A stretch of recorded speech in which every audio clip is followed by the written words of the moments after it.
মাংসের কুয়াব খেতেও অসম্ভব ভালো হয়েছিল। মশলা গন্ধে একেবারে খেলে মন ভরে যায়। নরম জুসি একদম ঢাকাই স্টাইলে আপনারা খেতে পারেন এইভাবে।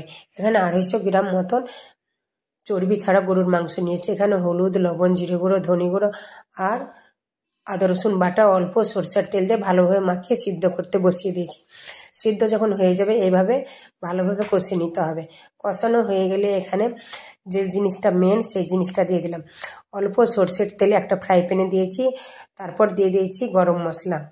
এখানে কয়েক টুকরা চর্বি ছিল গরুর মাংস, সেই চর্বিগুলো দিয়ে ভালোভাবে গরম করে নিতে হবে। যখন এইভাবে ভাজা ভাজা হয়ে যাবে তখন মাংসগুলো দিয়ে দিতে হবে, সেই সেদ্ধ মাংসগুলো এইভাবে নাড়তে থাকতে হবে। যখন কালারটা প্রায় কালো হয়ে যাবে তখন নামিয়ে নিতে হবে। ভাত, রুটি যে কোনো খাবারের সঙ্গে আপনার পরিবেশন করতে পারেন। আমাদের রেসিপিগুলো কেমন লাগে, ভালো লাগলে লাইক, কমেন্ট, শেয়ার করতে পারবেন না। এবার পরিবেশনের পালা।